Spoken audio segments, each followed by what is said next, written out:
വണ്ടി നേരെ പോട്ടെ. അല്ല സാർ, ആപ്പിൽ ഈ വഴിയാണ് കാണിക്കുന്നത്. ഞാൻ പറയുന്ന വഴിക്ക് എടുത്താൽ മതി. നേരെ വിടും. ശരി സാർ.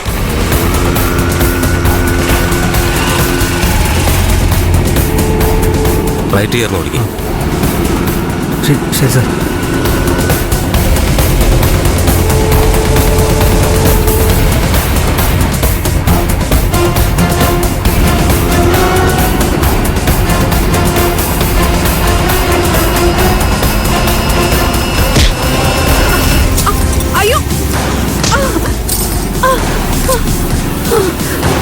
അയ്യോ, എന്റെ മാല കാണാ. അയ്യോ, ആരെങ്കിലും ഓടി വരണേ. അയ്യോ, എന്റെ മാല. താൻ എന്ത് പണിയാണോ കാണിച്ചത്? വേഗം വണ്ടി എടുത്തില്ലെങ്കിൽ കുത്തിന്റെ കുടല് ഞാൻ പുറത്തെടുക്കും.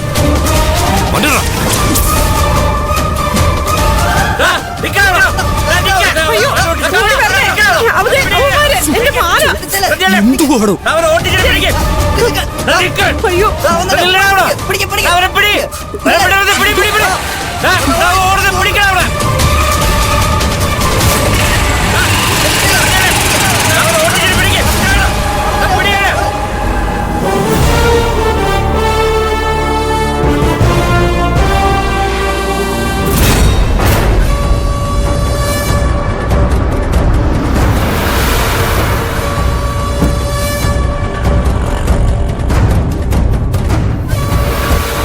ഈശ്വരോ, ഇങ്ങേര് വീണ്ടും പ്രശ്നം ഉണ്ടാക്കാൻ വന്നതാണോ?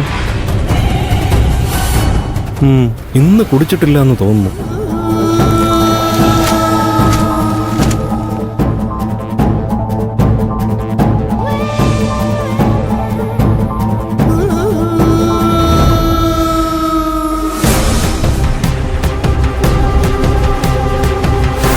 ആ, എന്താ സാർ? ഞാൻ ഇന്നലെ മദ്യപിച്ച് ചേട്ടനോട് വളരെ മോശമായിട്ട് പെരുമാറിയെന്ന് പ്രിയം പറഞ്ഞു. ഞാൻ അങ്ങനെയൊന്നും പെരുമാറുന്ന ഒരാളല്ല. ഇന്നലെ മദ്യപിച്ചപ്പോൾ അറിയാതെ ഐ എം സോറി. ഓ, അത് സാരമില്ല സാർ. എനിക്ക് ഭൂമിയെ മാഡത്തൊന്ന് കാണുമായിരുന്നു. മാഡത്തൊന്ന് വിളിക്കാവോ? ആ, ശരി സാർ.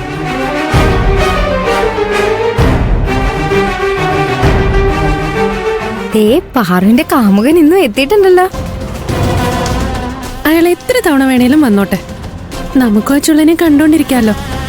എന്താടി, നിനക്ക് അയാളെ പ്രേമിക്കാൻ വല്ല ഉദ്ദേശമുണ്ടോ? ഞാൻ പ്രേമിച്ചിട്ട് മാത്രം കാര്യമില്ലല്ലോ. പുള്ളിക്കാരന്റെ മനസ്സിൽ പാറു മാത്രമല്ലേ ഉള്ളൂ.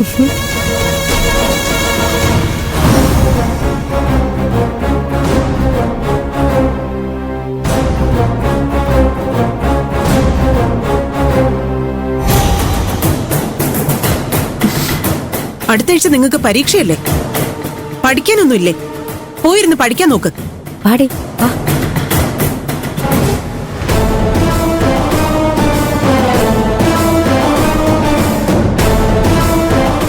എന്താ കൈലാഷ്? ഞാൻ മാഡത്തിനോട് മാപ്പ് ചോദിക്കാൻ വന്നതാ.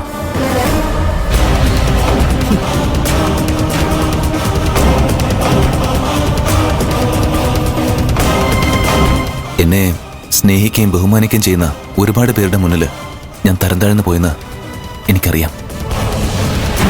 എൻ്റെ മനസ്സിലുള്ള വിഷമം ആരോടെങ്കിലും പറയണമെന്ന് എനിക്ക് തോന്നി. മമ്മിയോട് പറയണമെന്നുണ്ടെങ്കിലും എൻ്റെ വിഷമങ്ങൾ കേൾക്കാനോ അത് മനസ്സിലാക്കാനുള്ള മാനസികാവസ്ഥയിലല്ല മമ്മി ഇപ്പോൾ ഉള്ളത്. മാഡവും എനിക്കൊരു അമ്മയെ പോലെ. മാഡത്തിനോട് സംസാരിക്കുമ്പോൾ മനസ്സിനൊരാശ്വാസം കിട്ടും. അതുകൊണ്ട് മാഡത്തിനെ കാണാൻ ഞാൻ വന്നത്. എന്നെ നീ നിന്റെ അമ്മയുടെ സ്ഥാനത്താണ് കാണുന്നതെന്ന് പറഞ്ഞതുകൊണ്ട് ഞാൻ ഒരു കാര്യം പറയാം. മനുഷ്യർ എന്തെങ്കിലും പ്രശ്നങ്ങൾ നേരിടുമ്പോഴാ ഏറ്റവും കൂടുതൽ സ്വബോധത്തോടെ ഇരിക്കേണ്ടത്. എന്നാൽ മാത്രമേ നല്ല തീരുമാനങ്ങൾ എടുക്കാൻ പറ്റൂ. മാഡം, ഞാൻ പ്രശ്നം എന്ത് തന്നെയാണെങ്കിലും മദ്യപിച്ചാൽ അതിനൊരു ആശ്വാസം കിട്ടുമെന്ന് കരുതുന്നത് മണ്ടത്തരമാണ്. ലോകത്തെല്ലാവർക്കും ഓരോരോ പ്രശ്നങ്ങളുണ്ട്. അവരെല്ലാവരും കുടിക്കാൻ തുടങ്ങിയ എത്ര മോശം അവസ്ഥയാകുമെന്ന് ഇന്നലെ കൊണ്ട് കൈലാഷിന് മനസ്സിലായി കാണും. നീ ചെറുപ്പമാണ്. നിന്റെ ജീവിതം മുഴുവൻ മുന്നിൽ കിടക്കുന്നുണ്ട്. വെറുതെ മദ്യപിച്ച് അത് നശിപ്പിക്കരുത്. ഇല്ല മാഡം, എന്തൊക്കെ സംഭവിച്ചാലും ഇനി ഞാൻ മദ്യം കൈകൊണ്ട് തൊടില്ല. പാർവതി എന്നെ സ്വീകരിക്കില്ല എന്ന് പറഞ്ഞത് എനിക്ക് അംഗീകരിക്കാൻ പറ്റിയില്ല. അത് കേട്ടപ്പോൾ ഉണ്ടായ സങ്കടവും ഫ്രസ്ട്രേഷനും കാരണമാണ് ഞാൻ നിയന്ത്രണം വിട്ട് അങ്ങനെയൊക്കെ ചെയ്തു പോയത്. പക്ഷെ ഇപ്പോ നടന്നതിനെ കുറിച്ചൊക്കെ ആലോചിക്കുമ്പോ എനിക്ക് എന്നോട് തന്നെ അറപ്പ് തോന്നുക. നീ പ്രണയം തുറന്നു പറഞ്ഞപ്പോ പാറു അത് അംഗീകരിക്കണോന്ന് നിനക്ക് എങ്ങനെയാ വാശി പിടിക്കാൻ പറ്റുക? അവക്ക് നിന്നെ ഇഷ്ടമല്ലെന്ന് പറയാൻ 1000 കാരണങ്ങൾ ഉണ്ടാകാം. അവൾ ഇങ്ങോട്ട് വന്നത് തന്നെ അവളുടെ കുടുംബത്തിന് വേണ്ടിയാ. ഈ അവസ്ഥയിൽ കുടുംബത്തിനെ രക്ഷിക്കണോ എന്നല്ലാതെ മറ്റൊരു ചിന്തയും അവളുടെ മനസ്സിൽ ഉണ്ടാകില്ലായിരിക്കും. അവളുടെ ചേച്ചിയുടെ കല്യാണം നടക്കാൻ പോവുകയല്ലേ. ഈ കാര്യങ്ങൾ കൊണ്ട് അത് മുടങ്ങരുതെന്ന് അവൾ ചിന്തിച്ചിട്ടുണ്ടാവും. കുടുംബത്തിന്റെ ഭാരം ഒറ്റയ്ക്ക് ചുമക്കുന്ന അവക്ക് പ്രേമിക്കാൻ തോന്നിയെന്ന് വരില്ല. എനിക്കതൊക്കെ മനസ്സിലാവുന്നുണ്ട് മാഡം. പക്ഷേ ബാക്കിയുള്ളവരെ പോലെ പാർവതിയെ മറക്കാൻ മാത്രം മാഡം എന്നോട് പറയരുത്. പാർവതിയെ മാത്രമേ എനിക്ക് എന്റെ ഭാര്യയായിട്ട് സങ്കല്പിക്കാൻ പറ്റൂ. പാർവതിയുടെ മനസ്സ് മാറ്റാൻ എനിക്ക് എന്ത് ചെയ്യാൻ പറ്റുമെന്ന് മാഡം ഒന്ന് പറഞ്ഞതാ. ഞാൻ അതുപോലെ ചെയ്തോളാം. നീ ആകെ ഒരു കാര്യം മാത്രം ചെയ്താൽ മതി. അതെന്താണ് മാഡം? നീ പാറുവിന് പുറകെ ഒരു കാമുകനായി അലയുന്നതിനു പകരം അവളുടെ കൂടെ ഒരു നല്ല കൂട്ടുകാരനായി നിൽക്കും.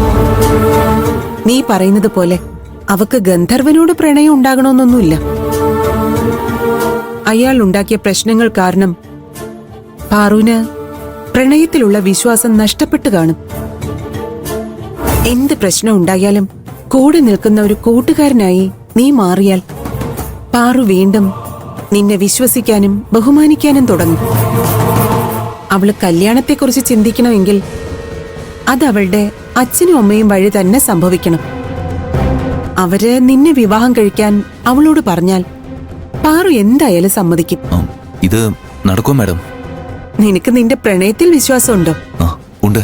എങ്കിൽ നീ ധൈര്യമായിട്ടിരിക്കും. തൽക്കാലം നീ അവളോട് നല്ല രീതിയിൽ പെരുമാറിയാൽ മാത്രം മതി. പാറുവിന് നിന്നോട് സംസാരിക്കാനും പ്രശ്നങ്ങൾ പങ്കുവെക്കാനും ഒരു ബുദ്ധിമുട്ടും ഉണ്ടാവരുത്. അവളുടെ മനസ്സ് പതുക്കെ മാറ്റാൻ ഞാൻ ശ്രമിച്ചോളാം. ഞാനത് വിശ്വസിച്ചോട്ടെ മാഡം. നീ എന്നെ അമ്മയെപ്പോലെയല്ലേ കാണുന്നത്? എനിക്കും നീ മകനെ പോലെ തന്നെയാ. നിന്റെ ആഗ്രഹം നടത്തി തരാൻ എന്നെ കൊണ്ട് പറ്റുന്നതെല്ലാം ഞാൻ ചെയ്യും. ധൈര്യമായിട്ട് പോ. Okay madam.